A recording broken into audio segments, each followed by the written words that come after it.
Good evening friends, welcome to our page talks with Yogesh Maheshwari.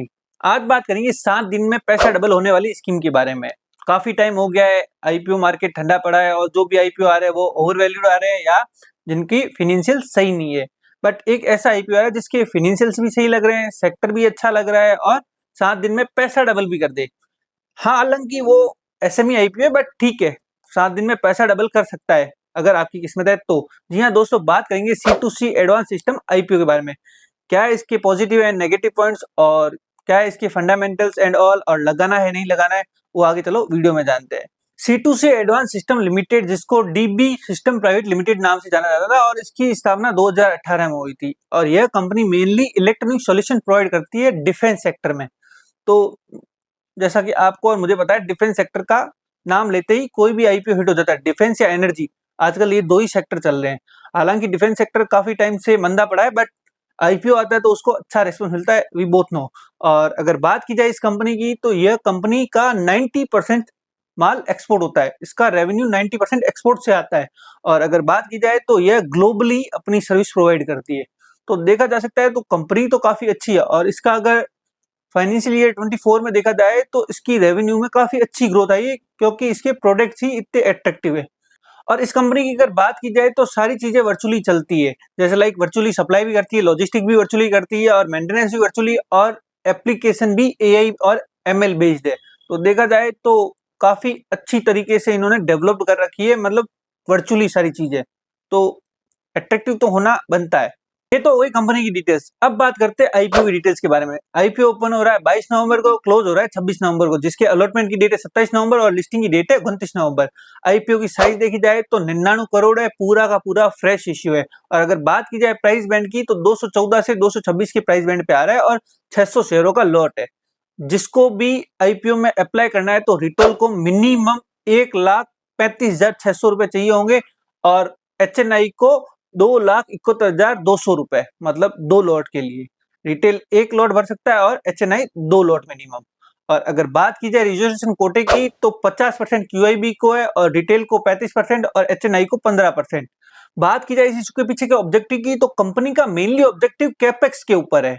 Company fixed asset purchase करना चाहती है अपने जो एग्जिस्टिंग प्लान है जो बेंगलुरु में उसके लिए, और जो नए खोलने वाली है उसके लिए। और कंपनी का प्लान है बेंगलुरु में और दुबई में एक नया ऑफिस खोलने का। और बात की जाए इस अमाउंट की, तो ये अमाउंट वो अपने ऑफिस को बनाने में जो भी खर्च हो रहा है वहां यूज करने वाली है, और दूसरा यूज करने वाली है कैपिटल रिक्वायरमेंट के लिए, जो भी मतलब कैश फ्लो में चाहिए होता है तो उसके लिए भी। और लास्ट देखे तो जनरल कॉर्पोरेट पर्पस, मतलब छोटे मोटे कोई भी चाहिए होते हैं खर्चे, तो उसके लिए भी ये यूज करेगी।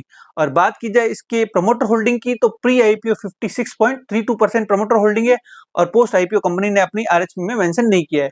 और बात की जाए इसके रजिस्ट्रार की, तो लिंक्डइन टाइम इसका रजिस्ट्रार है, जो कि बड़ी बड़ी कंपनियों का आता है। ये तो वही कंपनी की डिटेल्स। आइए चलो जानते हैं कंपनी के फाइनेंशियल्स के बारे में। अगर फाइनेंशियल्स देखे जाए तो काफी अट्रैक्टिव लग रहे हैं। 2022 में 35 लाख की सेल थी, जो कि 2023 में बढ़ के 8 करोड़ हो गई, और 2024 में बढ़ के 41 करोड़ के आसपास हो गई।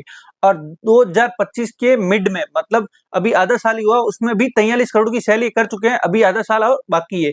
और अगर प्रॉफिट आफ्टर टैक्स की बात करें तो 2022 में इनका लॉस था लगभग 2 करोड़ के आसपास, और 2023 में प्रॉफिट आ गया 3 करोड़ के आसपास, और वहीं 2024 में 12.25 करोड़ का प्रॉफिट आ गया। और 2025 मतलब मिड 2025 आधा ईयर ही हुआ है, उसमें भी इनका 10 करोड़ का प्रॉफिट है। अभी आधा साल और बाकी है, तो देखने को मिलेगा काफी अच्छा है। और इनके अगर रिजर्व एंड सरप्लस की बात की जाए तो 2023 में इनके पास 1 करोड़ का रिजर्व एंड सरप्लस था, और जो कि 2024 में इनके पास 69 करोड़ का रिजर्व एंड सरप्लस है। मतलब देखा जाए तो काफी अच्छा है। इस कंपनी के अगर फाइनेंशियल्स देखे तो year on year basis 412% revenue की ग्रोथ हुई, और प्रॉफिट आफ्टर टैक्स की 327%, जो कि काफी अट्रैक्टिव लगती है किसी भी कंपनी में। तो पता चल ही जाता है कि जब रेवेन्यू और प्रॉफिट आफ्टर टैक्स इतना अट्रैक्टिव हो तो वो कंपनी कितनी सॉलिड हो सकती है। इसका मेनली रीजन है इसके जो प्रोडक्ट्स है, वो 2024 में इसके काफी प्रोडक्ट्स हिट गए, इसीलिए इसके रेवेन्यू में काफी ग्रोथ मिली है। और इन फ्यूचर भी वो ग्रोथ रहेगी, क्योंकि सेक्टर में लीडर बनने की तैयारी कर रही है। ये तो हो गए फाइनेंशियल्स। अब बात करते हैं इसके की परफॉर्मेंस इंडिकेटर्स के बारे में। तो की परफॉर्मेंस इंडिकेटर देखे जाए तो काफी अट्रैक्टिव लग रहे हैं। डेब्ट टू इक्विटी देखे तो 0.15 का है, जो कि ज्यादा नहीं लगता। और अगर रिटर्न ऑन नेटवर्थ की बात की जाए तो 11.29%, जो कि काफी अट्रैक्टिव लगता है। और प्राइस टू बुक वैल्यू की बात करें तो 3.62 के प्राइस टू बुक वैल्यू पे आ रहा है। और पेट का मार्जिन देखा जाए तो 22.5% का, मतलब काफी अच्छा मिल रहा है प्रॉफिट भी। PAT margin. और अगर बात की जाए इसके ईपीएस की तो 10 के ईपीएस पे प्री आईपीओ पे और पोस्ट आईपीओ 11 साढ़े 11 के ईपीएस पे होगा। और अगर पी रेशियो की बात की जाए तो प्री आईपीओ 22.5 के पी रेशियो पे और पोस्ट आईपीओ 20 के पी रेशियो पे आ जाएगा। तो मतलब देखा जाए तो काफी अट्रैक्टिव लग रहा है। बात की जाए इसके पीयर कंपैरिजन की तो एप्पल टू एप्पल इसका पीयर कंपैरिजन नहीं है, लेकिन कंपनी ने अपनी आरएसपी में पारस डिफेंस को इसका पीयर कंपैरिजन बताया। अगर देखा जाए तो पारस डिफेंस 94 की पी पे है और यह कंपनी अपना आईपीओ ला रही है 22.5 की पी पे, जो कि पोस्ट आईपीओ 20 के पी के आसपास हो जाएगा। तो दिखने में काफी अट्रैक्टिव लगता है। ये तो हो गई कंपनी की डिटेल्स। अब बात करते हैं इसकी स्ट्रेंथ और वीकनेस के बारे में। इसकी स्ट्रेंथ की बात की जाए तो इस कंपनी का पोर्टफोलियो काफी डाइवर्सिफाइड है। ये एडवांस डिफेंस सॉल्यूशन की रेंज में काम करती है, जो कि एंटी ड्रोन कमांड सिस्टम बनाती है। तो देखने में काफी अट्रैक्टिव लगता है। और दूसरा देखा जाए तो इनोवेशन, यह कंपनी अपनी कटिंग एज टेक्नोलॉजी सिस्टम में काम करती है, जिसमें एआई और एमएल बेस्ड है। और थर्ड अगर बात की जाए तो मार्केट पोजीशन, इस कंपनी की मार्केट पोजीशन काफी अच्छी है। कंपनी मेड इन इंडिया और आत्मनिर्भर भारत पे काम कर रही है, जो कि गवर्नमेंट का पूरा सपोर्ट मिलता है। और इसका मेनली जो बिजनेस है वो एक्सपोर्ट से होता है, तो इसका बिजनेस भी काफी वेल सेटल्ड है। अगर वीकनेस की बात की जाए तो इस कंपनी की मेन वीकनेस है गवर्नमेंट डिपेंडेंसी। इनकी जो मेन डिपेंडेंसी होती है वो गवर्नमेंट के कॉन्ट्रैक्ट्स के ऊपर होती है। तो गवर्नमेंट के कॉन्ट्रैक्ट्स आना फिक्स नहीं होता है, और कोई और कंपनी भी आ गई तो उस मामले में इस कंपनी के ऊपर हमेशा चैलेंज खड़ा रहेगा। और पॉलिसीज में चेंजेस आ गया तो भी इनके लिए दिक्कत है। और सेकंड अगर देखा जाए तो कस्टमर, इनका कस्टमर बेस बहुत छोटा होता है। कोई भी कस्टमर इनसे अगर अलग होता है तो इस कंपनी की रेवेन्यू और प्रॉफिटेबिलिटी पे काफी इंपैक्ट पड़ता है। और थर्ड अगर देखा जाए तो इनका हाई रिसीवेबल और पेबल डेज है। तो अगर कोई इनको पेमेंट टाइम पे नहीं करता है तो इनकी कॉस्ट बढ़ जाती है, और कॉस्ट बढ़ने से इनकी प्रॉफिटेबिलिटी पे काफी अच्छा इंपैक्ट पड़ता है। ये तो हो गई इसकी स्ट्रेंथ और वीकनेस सारी चीजें। अब बात करते हैं इसकी जीएमपी के बारे में। तो इसकी जीएमपी अराउंड 220-225 के आसपास, मतलब 97 to 100% के आसपास चल रही है। अब काफी लोगों को क्वेश्चन होगा मेरा क्या सजेशन है।